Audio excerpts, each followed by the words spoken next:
Assalamu alaikum wa rahmatullah. I'm Muhammad Anwar from MBM Academy, and today inshallah we will continue talking about our Aqidah. And Aqidah is faith, as we learned in the previous videos. Make sure to watch these videos as they have a lot of useful informations in 5 minutes only. And today inshallah we will continue talking about Aqidah, and we will discuss these points more. The definition of Qur'an, Sunnah, and also Walaa and Baraa and bid'ah. Get sure that you know these things well, as they are really important in our Islam.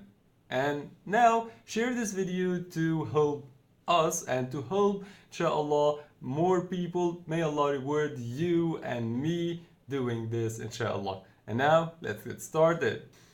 And the first question is, what is Qur'an? And now think about it. Is a book? No, Qur'an is not a physical book, and I find that most of my students think about this. Qur'an is a physical book Allah sent to the Prophet Muhammad.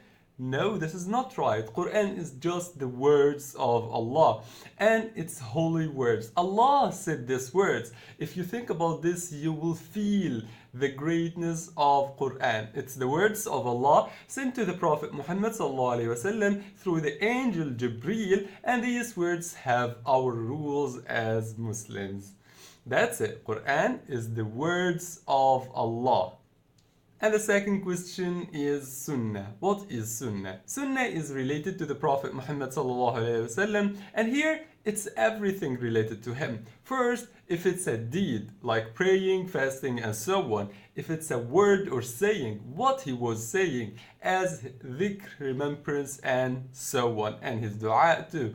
And then we have also his approvals. If he just saw something he didn't do, he saw it and he approved this thing. Now it became a sunnah, and if we do it, we are rewarded. And the last thing is his morals, or also his physical characters. And this makes it, we can gain hasanat with just doing some small things, just by following the Prophet Muhammad, as we are ordered to follow him. If you follow him doing just the small daily deeds, you will be rewarded inshallah. Sunnah may be literally your whole life. Make sure to learn more and know more about the Prophet Muhammad, and I'm sure that you will love him much more. If you know more, you will apply the sunnah and you may be rewarded, even if you are sleeping, studying, eating, and literally anytime and every time. And our third question is, what is the religious innovations? And innovation here we mean that it's a new thing that people insert into Islam, or tries to do that, to add this thing into Islam. And take care here, it's a really misunderstanding sometimes. Some people may think it's a worship if they add fourth time of washing their organs during wudu, for example. This is an innovation and we call it bid'ah. And should we accept it? No, and we should reject it. Bid'ah is the new things to Islam that the Prophet Muhammad ﷺ didn't do during his whole life, or even approved, and also in the time of his friends or as-Sahaba. And the last question for today is, what is Baraa and Walaa principles? These words means Baraa and Walaa are opposites, and Baraa is to love believers and support them.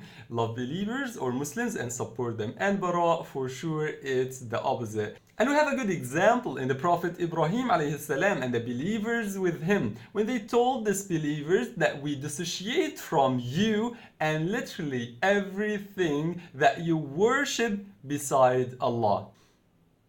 And that's it for now. Make sure to subscribe us to see the next and the rest of our faith, and also the rest of the sections of our Islamic studies. We're doing them through a simple, and we try to make it much simple during these presentations. Inshallah, I'll organize my presentations, setting all of them in one folder, and it will be for you all. Do dua for us. May Allah guide us all to the straight path and reward us for this work. Share it to get the benefit. May Allah accept it, and see you in the next video.